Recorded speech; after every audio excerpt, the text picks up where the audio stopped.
श्री सत्यनारायण भगवान व्रत कथा।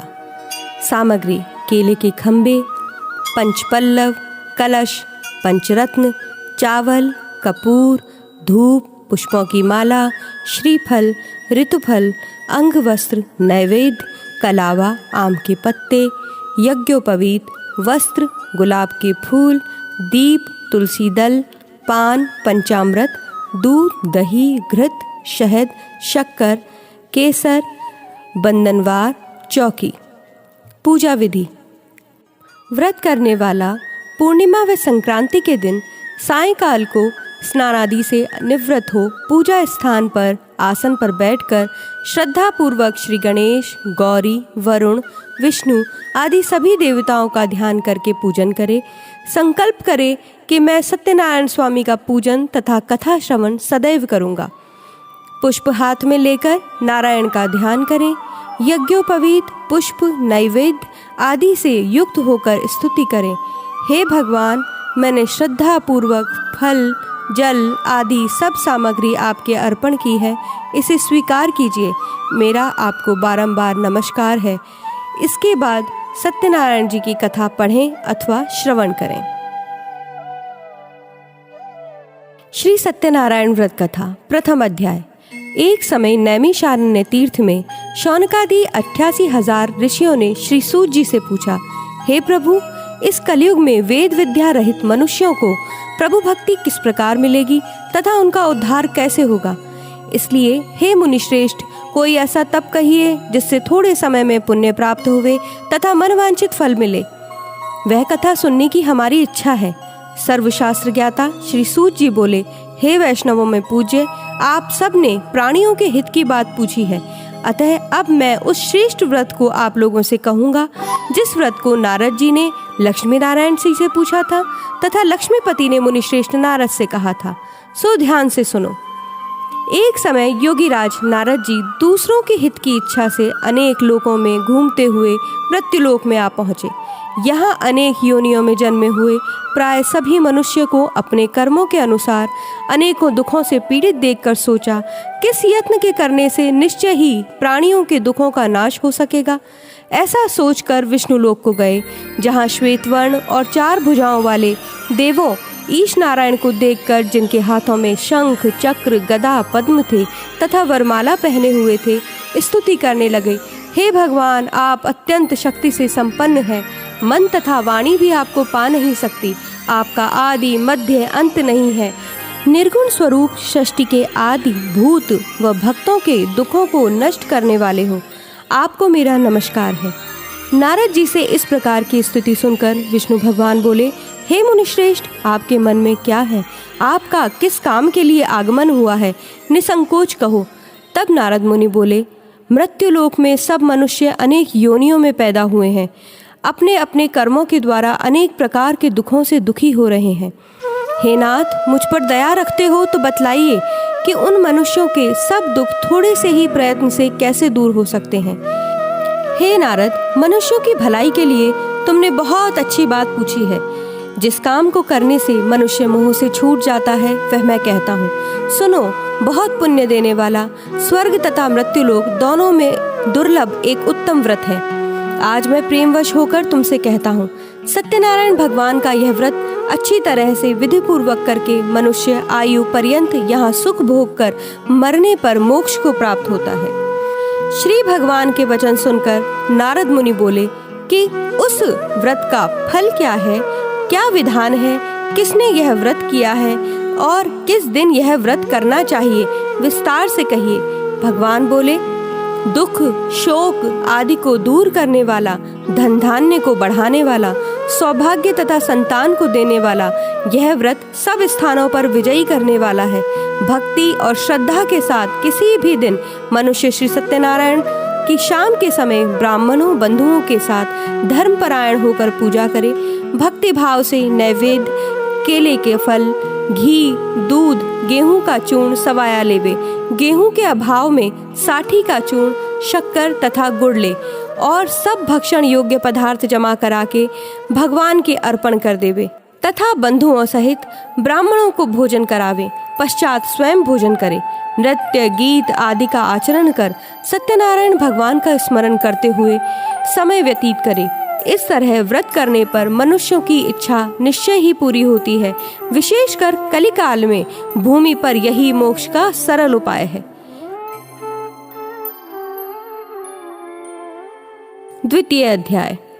सूत जी बोले, हे ऋषियों, जिसने पहले समय में इस व्रत को किया है उसका इतिहास कहता हूँ, ध्यान से सुनो। सुंदर काशीपुरी नगरी में एक अत्यंत निर्धन ब्राह्मण रहता था। वह भूख और प्यास से बेचैन हुआ नित्य पृथ्वी पर घूमता था। ब्राह्मणों से प्रेम करने वाले भगवान ने ब्राह्मण को दुखी देखकर बूढ़े ब्राह्मण का रूप धर उसके पास जा आदर से पूछा, हे विप्र, नित्य दुखी हुआ पृथ्वी पर क्यों घूमता है? हे श्रेष्ठ ब्राह्मण, यह सब मुझसे कहो, मैं सुनना चाहता हूँ। ब्राह्मण बोला, मैं निर्धन ब्राह्मण हूँ, भिक्षा के लिए पृथ्वी पर फिरता हूँ। हे भगवान, यदि आप इसका उपाय जानते हो तो कृपा कर कहो। वृद्ध ब्राह्मण बोला, सत्यनारायण भगवान मनवांछित फल देने वाले हैं, इसलिए हे ब्राह्मण, तू उनका पूजन कर, जिसके करने से मनुष्य सब दुखों से मुक्त होता है। ब्राह्मण को व्रत का सारा विधान बतलाकर बूढ़े ब्राह्मण का रूप धारण करने वाले सत्यनारायण भगवान अंतर्धान हो गए। जिस व्रत को वृद्ध ब्राह्मण ने बतलाया है मैं उसको करूंगा, यह निश्चय करने पर उसे रात में नींद भी नहीं आई। वह सवेरे उठकर सत्यनारायण के व्रत का निश्चय कर भिक्षा के लिए चला। उस दिन उसको भिक्षा में बहुत धन मिला, जिससे बंधु बांधवों के साथ उसने सत्यनारायण भगवान का व्रत किया। इसके करने से वह ब्राह्मण सब दुखों से छूटकर अनेक प्रकार की संपत्तियों से युक्त हुआ। उस समय से वह ब्राह्मण हर मास व्रत करने लगा। इस तरह सत्यनारायण भगवान के व्रत को जो करेगा वह सब पापों से छूटकर मोक्ष को प्राप्त होगा। आगे जो पृथ्वी पर सत्यनारायण भगवान का व्रत करेगा वह मनुष्य सब दुखों से छूट जाएगा। इस तरह नारद जी ने नारायण का कहा हुआ यह व्रत मैंने तुमसे कहा। हे विप्रों, अब मैं आगे और क्या कहूँ? ऋषि बोले, हे मुनीश्वर, संसार में इस ब्राह्मण से सुनकर किस किस ने इस व्रत को किया, हम वह सब सुनना चाहते हैं। इसके लिए हमारे मन में श्रद्धा है। सूत जी बोले, हे मुनियों, जिस जिसने इस व्रत को किया है वह सब सुनो। एक समय वह ब्राह्मण धन और ऐश्वर्य के अनुसार बंधु बांधवों के साथ व्रत करने को तैयार हुआ। उसी समय एक लकड़ी बेचने वाला बूढ़ा आदमी आया। बाहर लकड़ियों को रखकर ब्राह्मण के मकान में गया। प्यास से दुखी लकड़हारा उनको व्रत करते देखकर ब्राह्मण से नमस्कार कर कहने लगा, आप यह क्या कर रहे हो और इसके करने से क्या फल मिलता है? कृपा करके मुझसे कहो। ब्राह्मण ने कहा, सब मनोकामनाओं को पूर्ण करने वाला यह सत्यनारायण भगवान का व्रत है। इसकी ही कृपा से मेरे यहाँ धन धान्य आदि की वृद्धि हुई है। ब्राह्मण से इस व्रत के बारे में जानकर लकड़हारा बहुत प्रसन्न हुआ। चरणामृत ले प्रसाद खाने के बाद अपने घर को गया। लकड़हारे ने अपने मन में इस प्रकार का संकल्प किया कि आज ग्राम में लकड़ी बेचने से जो धन मिलेगा उसी से सत्यनारायण देव का उत्तम व्रत करूंगा। यह मन में विचार कर वह बूढ़ा आदमी लकड़ियां अपने सिर पर रखकर जिस नगर में धनवान लोग रहते थे वह ऐसे सुंदर नगर में गया। उस रोज वहां पर उसे उन लकड़ियों का दाम पहले दिनों से चौगुना मिला। तब वह बूढ़ा लकड़हारा दाम ले और अति प्रसन्न हो पक्के केले की फली, शक्कर, घी, दुग्ध, दही और गेहूं का चून इत्यादि सत्यनारायण भगवान के व्रत की कुल सामग्रियों को लेकर अपने घर गया। फिर उसने अपने भाइयों को बुलाकर विधि के साथ भगवान जी का पूजन और व्रत किया। उस व्रत के प्रभाव से वह बूढ़ा लकड़हारा धन, पुत्र आदि से युक्त हुआ और संसार के समस्त सुख भोग कर वैकुंठ को चला गया। तृतीय अध्याय। सूत जी बोले, हे श्रेष्ठ मुनियों, अब आगे की कथा कहता हूँ, सुनो। पहले समय में उल्का मुख नाम का एक बुद्धिमान राजा था। वह सत्यवक्ता और जितेंद्रिय था। प्रतिदिन देव स्थानों पर जाता तथा गरीबों को धन देकर उनके कष्ट दूर करता था। उसकी पत्नी कमल के समान मुख वाली और सती साध्वी थी। भद्रशिला नदी के तट पर उन दोनों ने सत्यनारायण भगवान का व्रत किया। उस समय वहां एक साधु वैश्य आया। उसके पास व्यापार के लिए बहुत सा धन था। नाव को किनारे पर ठहरा कर राजा के पास आ गया और राजा को व्रत करते देखकर विनय के साथ पूछने लगा, हे राजन, भक्ति युक्त चित्त से आप क्या कर रहे हैं? मेरी सुनने की इच्छा है। सो आप यह मुझे बताइए। राजा बोला, हे साधु, अपने बांधवों के साथ पुत्रादि की प्राप्ति के लिए महाशक्तिवान सत्यनारायण भगवान का व्रत व पूजन किया जा रहा है। राजा के वचन सुनकर साधु आदर से बोला, हे राजन, मुझसे इसका सब विधान कहो। मैं भी आपके कथनानुसार इस व्रत को अवश्य करूंगा। मेरे भी कोई संतान नहीं है और इससे निश्चय ही होगी। राजा से सब विधान सुनकर व्यापार से निवृत्त हो वह आनंद के साथ घर गया। साधु ने अपनी स्त्री से संतान देने वाले उस उत्तम व्रत का समाचार सुनाया और कहा, जब मेरे संतान होगी तब मैं इस व्रत को अवश्य करूंगा। साधु ने ऐसे वचन अपनी स्त्री लीलावती से कहे। एक दिन उसकी स्त्री लीलावती पति के साथ आनंदित हो सांसारिक धर्म में प्रवृत्त होकर सत्यनारायण भगवान की कृपा से गर्भवती हो गई तथा 10वें महीने में उसके एक सुंदर कन्या का जन्म हुआ। दिनों दिन वह इस तरह बढ़ने लगी जैसे शुक्ल पक्ष का चंद्रमा बढ़ता है। कन्या का नाम कलावती रखा गया। तब लीलावती ने मीठे शब्दों में अपने पति से कहा, आपने जो संकल्प किया था कि भगवान का व्रत करूंगा, अब आप उसे करिए। साधु बोला, हे प्रिय, इसके विवाह पर करूंगा। इस प्रकार अपनी पत्नी को आश्वासन दे वह नगर को गया। कलावती पितृगृह में वृद्धि को प्राप्त हो गई। साधु ने जब नगर में सखियों के साथ अपनी पुत्री को देखा तो तुरंत दूत को बुलाकर कहा कि पुत्री के वास्ते कोई सुयोग्य वर देख कर लाओ। साधु की आज्ञा पाकर दूत कंचन नगर पहुंचा। वहां बड़ी खोज और देखभाल कर लड़की के लिए सुयोग्य वणिक पुत्र को ले आया। उस सुयोग्य लड़के को देखकर साधु ने अपने बंधु बांधवों सहित प्रसन्न चित्त होकर अपनी पुत्री का विवाह उसके साथ कर दिया। परंतु दुर्भाग्य से विवाह के समय भी वह उस व्रत को करना भूल गया। तब भगवान क्रोधित हो गए और श्राप दिया, तुम्हें दारुण दुख प्राप्त होगा।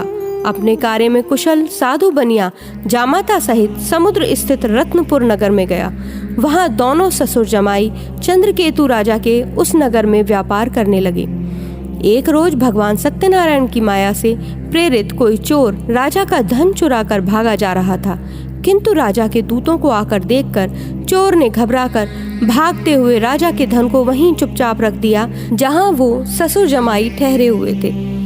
तब दूतों ने उस साधु वैश्य के पास राजा के धन को देखा तो वह उन दोनों को बांध कर ले गए और प्रसन्नता से दौड़ते हुए राजा के समीप जाकर बोले, हम यह दो चोर पकड़ कर लाए हैं, देखकर आज्ञा दें। तब राजा की आज्ञा से उनको कठोर कारावास में डाल दिया गया और उनका सब धन भी छीन लिया।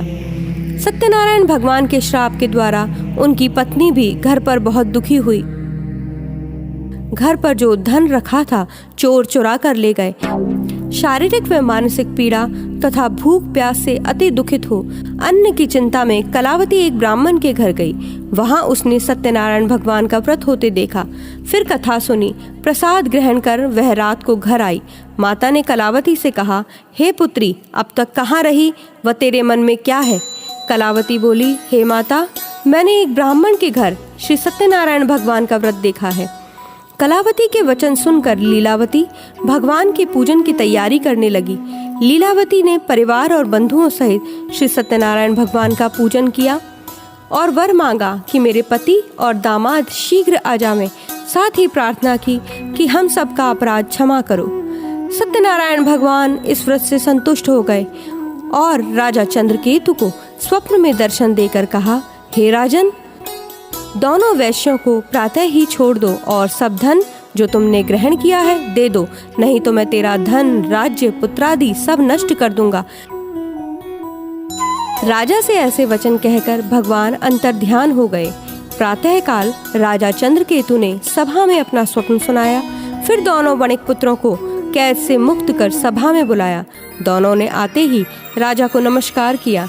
राजा मीठे वचनों से बोला, हे महानुभावों, भावी वश ऐसा कठिन दुख प्राप्त हुआ है, अब तुम्हें कोई भय नहीं। ऐसा कहकर राजा ने उनको नए नए वस्त्राभूषण पहनाए तथा उनका जितना धन लिया था उससे दूना धन देकर आदर सहित विदा किया। दोनों वैश्य अपने घर को चल दिए। चतुर्थ अध्याय। सूत जी बोले, वैश्य ने मंगलाचार करके यात्रा आरंभ की और अपने नगर को चला। उनके थोड़ी दूर निकलने पर दंडी वेशधारी सत्यनारायण भगवान ने उनसे पूछा, हे साधु, तेरी नाव में क्या है? अभिमानी वणिक हंसता हुआ बोला, हे दंडी, आप क्यों पूछते हो? क्या धन लेने की इच्छा है? मेरी नाव में तो बेल और पत्ते भरे हैं। वैश्य का कठोर वचन सुनकर भगवान ने कहा, तुम्हारा वचन सत्य हो। दंडी ऐसा कहकर वहां से दूर चले गए और कुछ दूर जाकर समुद्र के किनारे बैठ गए। दंडी के जाने पर वैश्य ने नित्य क्रिया करने के बाद नाव को ऊंची उठी देखकर अचंभा किया और नाव में बेल पत्ते आदि देखकर मूर्छित हो जमीन पर गिर पड़ा। फिर मूर्छा खुलने पर अत्यंत शोक प्रकट करने लगा। तब उसका दामाद बोला कि आप शोक ना करें, यह दंडी का श्राप है, अतः हमें उनकी शरण में चलना चाहिए, तभी हमारी मनोकामना पूर्ण होगी।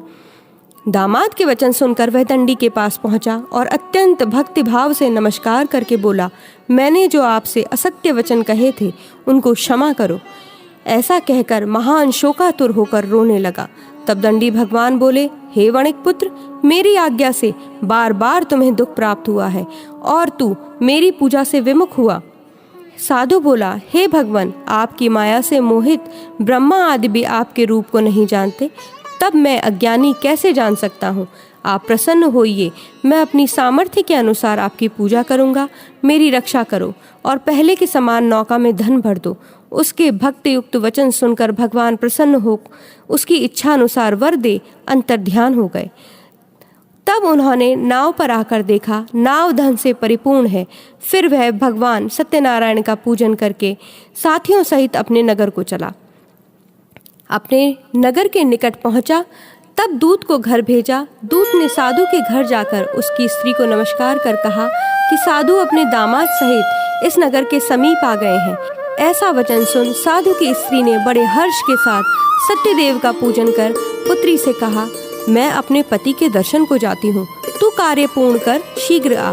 माता के ऐसे वचन सुनकर कलावती प्रसाद छोड़कर पति के पास गई। प्रसाद की अवज्ञा के कारण सत्यदेव रुष्ट हो उसके पति को नाव सहित पानी में डुबो दिया। कलावती अपने पति को ना देखकर रोती हुई जमीन पर गिर गई। इस तरह नौका को डूबा हुआ तथा कन्या को रोता हुआ देख साधु दुखित हो बोला, हे प्रभु, मुझसे या मेरे परिवार से जो भूल हुई है उसे क्षमा करो। उसके दीन वचन सुनकर सत्यदेव भगवान प्रसन्न हो गए और आकाशवाणी हुई, हे साधु, तेरी कन्या मेरे प्रसाद को छोड़कर आई है, इसलिए उसका पति अदृश्य हुआ है। यदि वह घर जाकर प्रसाद खाकर लौटे तो इसे पति अवश्य मिलेगा। ऐसी आकाशवाणी सुन कलावती ने घर पहुंचकर प्रसाद खाया, फिर आकर पति के दर्शन किए। तत्पश्चात साधु ने बंधु बांधवों सहित सत्यदेव का विधि पूर्वक पूजन किया। उस दिन से वह पूर्णिमा को सत्यनारायण का पूजन करने लगा। फिर इस लोक का सुख भोग कर अंत में स्वर्ग लोक को गया। पंचम अध्याय। सूत जी बोले, हे ऋषियों, मैं और भी कथा कहता हूँ, सुनो। प्रजापालन में लीन तुंगध्वज नाम का राजा था। उसने भी भगवान का प्रसाद त्याग कर बहुत दुख पाया। एक समय वन में जाकर वन्य पशुओं को मारकर बड़ के पेड़ के नीचे आया। वहां उसने ग्वालों को भक्ति भाव से बांधवों सहित सत्यनारायण जी का पूजन करते देखा। राजा देखकर भी अभिमानवश वहां नहीं गया और न ही नमस्कार किया। जब ग्वालों ने भगवान का प्रसाद उसके सामने रखा तो वह प्रसाद को त्याग कर अपनी सुंदर नगरी को चला। वहीं उसने अपना सब कुछ नष्ट पाया तो वह जान गया कि यह सब भगवान ने किया है। तब वह विश्वास कर ग्वालों के समीप गया, विधि पूर्वक पूजन करके प्रसाद खाया तो सत्यनारायण की कृपा से पहले जैसा था वैसा ही हो गया। फिर दीर्घ काल तक सुख को भोग कर मरने पर स्वर्गलोक को गया। जो मनुष्य इस परम दुर्लभ व्रत को करेगा, भगवान की कृपा से उसे धन धान्य की प्राप्ति होगी। निर्धन धनी और बंदी बंधन से मुक्त होकर निर्भय हो जाता है। संतानहीनों को संतान प्राप्ति होती है तथा सब मनोरथ पूर्ण होकर अंत में वैकुंठ धाम को जाता है। जिन्होंने पहले इस व्रत को किया, अब उनके दूसरे जन्म की कथा कहता हूँ। वृद्ध शतानंद ब्राह्मण ने सुदामा का जन्म लेकर मोक्ष को पाया। उल्कामुख नाम का राजा दशरथ होकर वैकुंठ को प्राप्त हुए। साधु नाम के वैश्य ने मोरध्वज बनकर अपने पुत्र को आरे से चीरकर मोक्ष को प्राप्त किया। महाराज तुंगध्वज ने स्वयं भू होकर भगवान में भक्तियुक्त कर्म कर मोक्ष को प्राप्त किया। इति श्री सत्यनारायण व्रत कथा। बोलो श्री सत्यनारायण भगवान की जय।